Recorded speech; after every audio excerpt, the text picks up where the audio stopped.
¿Cómo están? De alguna manera les doy la bienvenida a la diplomatura. Con sentimientos encontrados, al menos desde nuestro rol como docentes con Gabriela, y luego más adelante conocerán también a Dionisio, que somos quienes hacen esta diplomatura. Por un lado, nos apena mucho esta instancia en la cual no podemos estar cara a cara porque realmente nos gusta estar en las aulas, es un proceso de intercambio que no se reemplaza con nada. Y además nosotros sentimos que clase a clase también aprendemos nosotros de ustedes. Por otro lado, muy contento por haber podido empezar algo que se venía retrasando bastante y que realmente al menos podemos empezar a cubrir algunos contenidos.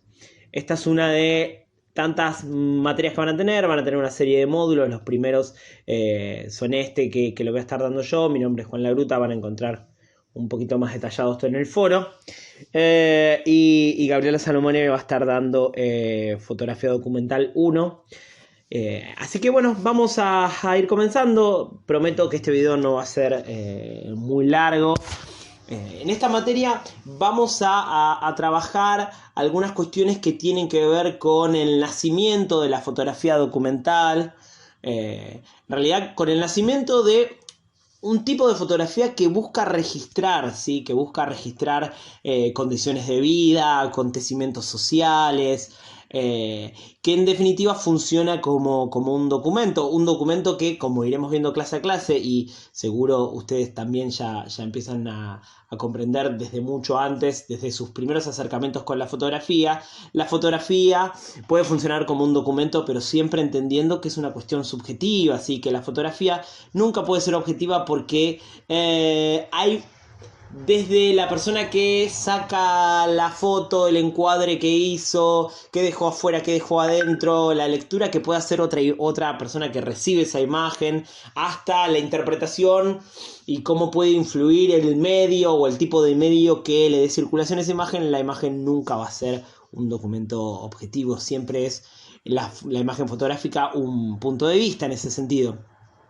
Vamos a ir viendo entonces cómo a lo largo de la historia se fue construyendo este tipo de fotografía. Fotografía que en muchos casos tiene muchos puntos de contacto con otros ámbitos o estilos o tipos, dependiendo del caso de fotografía, como por ejemplo el fotoperiodismo, con el cual está muy emparentada la fotografía documental. Vamos a comenzar revisando, antes que nada, una serie de antecedentes, ¿sí? Uno cuando piensa en fotografía y piensa en la vida antes de la fotografía, quizás lo primero que se le surge a la mente es la pintura, ¿sí? Porque antes, por ejemplo, el retrato de una familia o era pintura o no era, digamos, ¿no? Por decirlo de alguna manera. Pero también hay una serie de antecedentes que son interesantes para tener en cuenta, ¿sí? Vamos a ver muy rápidamente dos tipos de antecedentes. Y digo muy rápidamente porque entiendo que a veces los videos se pueden volver muy pesados. Hay a disposición en Netflix o en YouTube muchos documentales o pequeños audiovisuales donde pueden tener más información sobre estas técnicas. Así que yo las voy a mencionar muy por arriba. Tenemos dos tipos de antecedentes. Los antecedentes de reproducción, sí, que son los que tienen que ver con intentos previos a la fotografía de poder obtener imágenes duplicadas, ¿sí? Incluso los primeros tipos de fotografías carecían de la posibilidad de generarse copias hasta que se desarrolló el sistema, los primeros sistemas de producción en negativo, ¿sí? En ese tipo de antecedentes podemos encontrar a la silografía, al agua fuerte y a la litografía. Y después antecedentes que tienen que ver con la capacidad de la luz para escribir de alguna manera, ¿sí? Piensen que la fotografía es en definitiva un grabado de luz, ¿sí? Vamos a revisar muy rápidamente, como les decía, los antecedentes de reproducción, ¿sí? El primero que encontramos no tiene una fecha establecida desde cuándo se empezó a usar. Hay algunos registros que van muy atrás en la historia, ¿sí? Estamos hablando de la silografía, que es la imagen. Vemos un ejemplo en la imagen de la izquierda, ¿sí? Era una técnica de reproducción que consistía en tallar una madera, ¿sí? Agarrar un pedazo de madera, ir haciéndole surcos de manera de que la madera quedara dividida entre surcos y otras partes que quedaron intactas, que quedaron con mayor relieve. Las partes con relieve se impregnaban en pintura y luego se apoyaban sobre algún lienzo, y eso permitía que se pase la imagen desde el molde con tinta hasta la superficie. Siempre que uno tuviera tinta podría repetir este proceso cuantas veces quiera. El problema era que repetir el procedimiento era fácil, lo complicado era poder producir ese tipo de imagen que se utilizaba para, más que nada, para algunos grabados de los primeros libros que se estuvieron produciendo. Era una obra de arte. Al lado, perdón, más que una obra de arte, una artesanía, podríamos decir. Al lado, lo que tenemos a la derecha es un ejemplo de reproducción de aguafuerte. El aguafuerte funcionaba con un sistema similar también de relieves, pero estos relieves eran producidos sobre placas de metal con la utilización de ácidos que corroían, ¿sí? Uno iba marcando el camino del ácido para que vaya corroyendo la superficie. Esto permitía dos cuestiones. Primero, un nivel de exactitud y detalle mayor que el de la silografía. Y segundo, y muy vinculado con lo primero, que a diferencia de la silografía, en el aguafuerte uno podía retirar los ácidos antes de que se produjera el surco, de manera de poder corregir errores. En la silografía, si uno se pasaba un poco de mambo a la hora de hacer el tallado, si había una falla en el molde, ya no había forma de corregirlo, había que empezar todo de nuevo. Finalmente tenemos la litografía. La litografía funcionaba sobre un sistema de distintos tipos de tintas, ¿sí? Algunas basadas al agua y otras óleos aceitosos, ¿sí? Que en definitiva lo que hacen es que, como el agua y el aceite no se junten, solo algunas partes queden impregnadas con pintura, ¿sí? Es un sistema similar al de los surcos del aguafuerte de la litografía, pero en realidad acá en este caso es la diferencia entre el agua y el aceite lo que repele o hace que se adhiere a la pintura en algunas partes. Si se quiere, es un sistema similar al que utilizan las impresoras que imprimen en modo offset, y es un antecedente directo de lo que hoy conocemos como serigrafía, ¿sí? Principalmente estos dibujos se diseñaban primero sobre piedra caliza y una vez que se ponían las emulsiones se hacían las copias sobre superficies que se expusieran, ¿sí? A manera de prensa manual, si se quiere, sobre la piedra caliza. En cuanto a los antecedentes técnicos propios de la idea de la escritura lumínica, ¿sí? En ese sentido podemos encontrar alrededor del siglo XII el surgimiento de la cámara oscura, ¿sí? La cámara oscura era una cámara, ¿sí? Como bien lo dice el nombre, ¿sí? Una pequeña habitación completamente cerrada, completamente oscura, ¿sí? Porque no tenía ninguna fuente de ingreso de luz, salvo un pequeño orificio por el cual entraba toda la luz que inundaba el recinto, ¿sí? Básicamente lo que se descubrió es que hay un efecto provocado por la luz que hace que cuando ingresa esa única fuente de luz proyecta, si hay mucho sol, ¿no? Mucha luz, proyecta la imagen de lo que está enfrente de la cámara oscura afuera de manera invertida, así como pueden ver ese ejemplito del pintor que tiene el paisaje pero lo tiene invertido al revés. Algún día terminará la cuarentena y podrán ir al centro cultural, en donde hay un ejemplo de cámara oscura en el patio, que, si están dadas las condiciones atmosféricas y climáticas, permite que uno tenga una sensación de cómo funcionaba esto, ¿sí? Este era un recurso que utilizaban algunos pintores para pintar paisajes. ¿Por qué? Porque les permitía calcar el paisaje. Uno, sobre la superficie en la que iba a estar proyectado el paisaje exterior, ubicaba un lienzo y pintaba el paisaje al revés y después lo daba vuelta. Jusle no desarrolla, sino que descubre, mediante algunos experimentos, el famoso efecto fotoquímico, ¿sí? Que es una cuestión fotolumínica que lo que descubre este químico es que la luz tiene la posibilidad de intervenir afectando las propiedades de algunas sales químicas, generando que se corran y tengan un tono de color, ¿sí? Si se quiere, el primer antecedente de descubrimiento de la posibilidad de generar tramas, ¿sí? En base al efecto de la luz solar. Pensando ya en la fotografía como la conocemos hoy en día, tenemos que marcar 4 hitos fundamentales que son los 4 en los que nos vamos a detener brevemente hoy, que son los que pueden ver en pantalla, ¿sí? La primera fotografía, que es atribuida a un francés de apellido Niepce, el surgimiento del daguerrotipo, que surge en algún punto entre la confluencia de los desarrollos de Niepce más la técnica que va a implementar Daguerre, la compra de los derechos del daguerrotipo, que va a ser el Estado francés, que va a permitir que eso se abra a la sociedad, y el desarrollo del calotipo de Fox Talbot. Vamos a ver rápidamente qué significan estas cosas. Es necesario partir siempre primero por Niepce. Muchas veces la historia se queda en Daguerre porque, bueno, el daguerrotipo se masificó con su apellido y entonces aparece como el primer referente. En realidad es Niepce el primero que empieza a experimentar estas cuestiones. Cuenta la leyenda que el hijo de él se estaba por ir al ejército y que él no tenía ningún retrato del hijo, quería tener una forma de registro visual del hijo, por decirlo de alguna manera, y la pintura era algo prácticamente inaccesible, ¿sí? Era algo muy caro para una persona común y corriente.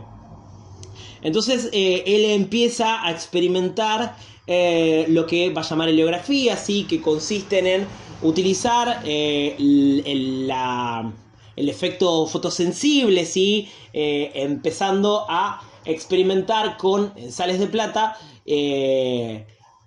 puestas sobre piedra, intentando de esa manera lograr las primeras heliografías, que consistían en definitiva en el grabado de imágenes en piedra, ¿sí? Esto que tenemos acá es históricamente reconocido como la primera fotografía de la historia de la humanidad. En 1828 es la vista del jardín de Niepce. El problema que tenían estas heliografías era, uno, que no tenían forma de producirse copias. Dos, que resultaban complejas porque uno tenía que conseguir una superficie de una piedra lisa.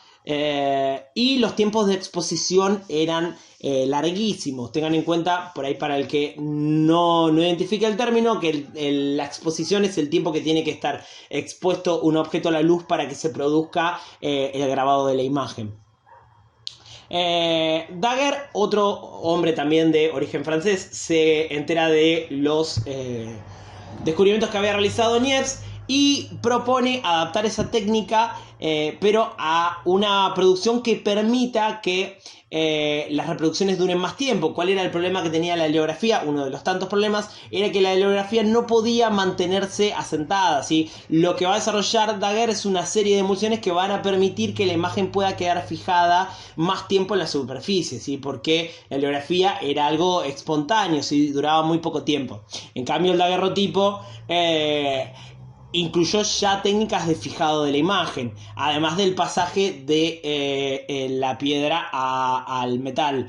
Daguerre se asocia con Niepce. En el proceso Niepce muere y Daguerre le compra al hijo de Niepce los derechos de la parte de la autoría. Por ende, el invento, cuando es presentado a la sociedad, aparece solo con el apellido de Daguerre. Después tenemos en el medio de todo eso la compra del Estado francés de los derechos de utilización de la fotografía. Esto parece una tontería, quizás no es un descubrimiento técnico, pero es lo que permite, ¿sí?, la liberación de la patente, por decirlo de alguna manera, que empieza a multiplicarse la cantidad de personas que comiencen a practicar la fotografía, ¿sí? El mismo daguerrotipo que estamos viendo ahí es el daguerrotipo que se tomó San Martín en París. Hay muchas leyendas en base a por qué se lo tomó, por qué en determinado momento no. De eso después podemos hablar un montón si quieren. Pero en definitiva, lo que permite es que empiecen a surgir en París estudios de fotografía en donde haya gente que se dé maña y comience a realizar este tipo de reproducciones. todavía hasta el momento veremos la semana siguiente o la otra la aparición de un señor de apellido Eastman que va a desarrollar una compañía llamada Kodak. Hasta este momento era muy complejo realizar una fotografía. Uno tenía que tener el manejo de los ácidos y las sales bien claro para poder tomar la imagen como corresponde. Por ende, podríamos decir que era un trabajo artesanal. No todo el mundo tenía la posibilidad de dedicarse a hacer fotografías, pero con la liberación de estas patentes van a empezar a surgir gente que se va a empezar a ayornar en el tema y va a empezar a poner en París los primeros estudios, y luego esta técnica va a empezar a migrar por el mundo entero. En algún momento charlaremos un poco de los primeros fotógrafos en Argentina. Algo que va a pasar también es que el daguerrotipo sigue teniendo un problema que arrastra la heliografía, que es la imposibilidad de generar un negativo. Las búsquedas de Niepce apuntaban no a la generación de un negativo, sino directamente a la realización de una imagen en positivo. ¿Qué quiere decir esto? Para el que no esté muy canchero con el término, sí. Yo tengo una foto, cuando la revelo, esa foto, piensen en el viejo rollo analógico, ¿sí? La foto revelada está en positivo, pero yo tengo ese rollo de fotos que son inteligibles. Si se quieren, miren la imagen que les paso ahora, ¿sí? La imagen de la izquierda es una imagen que está en negativo. A partir de esa imagen yo puedo realizar las copias, ¿sí? Ni la heliografía ni el daguerrotipo tenían la posibilidad de generar fotos en negativo. Este tipo de imágenes en negativo, ¿sí?, se deben o deben su origen a Henry Ford Talbot, un británico que en la década de 1840 lo que va a desarrollar es un tipo de fotografía que obtiene resultados en negativo, lo va a llamar calotipo, y va a ser una revolución porque va a permitir las primeras reproducciones en positivo que permitan hacer copias. Sin embargo, el calotipo, a diferencia del daguerrotipo, requiere muchísimo más tiempo de exposición para grabar la imagen en negativo. Esto va a hacer que convivan estas dos técnicas, pero que se utilice el daguerrotipo más para la cuestión de los retratos, porque si bien exigía un gran tiempo de exposición, era menor que el del calotipo, y el calotipo más que nada para los paisajes, en donde uno podía dejar el dispositivo haciendo el grabado de la imagen sin problemas de que nadie se mueva. Van a surgir algunas técnicas alternativas. Por ejemplo, acá en Argentina se utilizó mucho el ambrotipo, sí, que es una variante del daguerrotipo, pero que en vez de reproducirse sobre metal, se reproduce sobre vidrio. Eso terminó abaratando mucho los costos. Esto que vemos en la imagen es la fotografía del primer asado criollo. Ocurrió en 1860, es un ambrotipo tomado en una estancia bonaerense, y se dice que es el primer asado criollo. En realidad es un juego irónico, digamos, no hay forma de saber si fue el primero. Uno intuye por cuestiones literarias que hubo muchísimos anteriores, pero es el primer asado criollo del cual hay un registro visual, ¿sí? Bueno, seguirán inventándose distintas técnicas. Hasta aquí la fotografía funciona más como una cuestión experimental, como una cuestión de registro. Les decía, veremos en algún momento la fotografía en Argentina, pero acá en Argentina comienza a aparecer el uso del daguerrotipo, del ambrotipo, para registrar las condiciones de vida, los actos políticos como la construcción del ferrocarril o la campaña del desierto. El daguerrotipo muy asociado al retrato de personajes de la política argentina como Guillermo Brown, o familiares de personajes de la política argentina como la hija de Rosas o la amiga de la hija de Rosas. Encontraremos en el mundo algunos experimentos como estos dos que les dejo brevemente para que chusmeen. Después ustedes pueden, si quieren, indagar un poco más, que son el rifle de Marey, ¿sí?, que era una técnica de toma de fotos en ráfaga que partía del dispositivo de un rifle de verdad para fotografiar pájaros en movimiento, y en el fusil de Muybridge, que Muybridge era un muchacho al cual se le encomendó la tarea de observar si cuando galopaba un caballo en algún momento dejaba las 4 patas en el aire. No les spoileó nada, solo les dejo la imagen. Si alguno está interesado puede averiguar si Muybridge logró o no su objetivo. Hasta aquí la clase de hoy. Lo que me interesa dejar por sentado para una reflexión es que hasta acá la fotografía no tenía una razón de ser muy clara. Iba de a poco camino a lo que es la fotografía hoy en día, que es una técnica utilizada para miles de funciones, ¿sí? Para educar, para el discurso informativo, para el arte. Si uno mira los primeros desarrollos de la fotografía, encuentra que los motivos por los cuales se tomaban las fotografías son muy variados. En ese sentido, los que nos dedicamos a la historia de los medios, que es algo que a mí me interesa mucho, solemos decir que en la historia de los medios solo la televisión fue el único gran medio de comunicación que se creó pensando todos sus desarrollos para lo que es hoy en día. ¿Sí? La televisión en ningún momento se replanteó, por ejemplo, como la radio, cuál debía ser su función de ser. Por ejemplo, la radio en un momento retomó en realidad tecnologías que servían para que se comuniquen los barcos, ¿sí? El teléfono, si se quiere, en un momento funcionó como radio, se probó la posibilidad de que uno llame por teléfono y le pasen música. Y lo mismo podemos hablar del cinematógrafo u otras cuestiones. Con respecto a la fotografía, en realidad no había una definición clara. Muchos artistas pensaban en la posibilidad de la fotografía como una forma de poder mantener retratada a una persona para después pasar esa imagen a un cuadro y que la persona no tenga que estar tantas horas esperando ser pintado. Otros buscaban la fotografía como una forma de registro. Rápidamente va a surgir la fotografía como la posibilidad de hacerle llevar a gente que no podía acceder a un retrato muchísimo más barato que lo que podía salir pagarle a un pintor.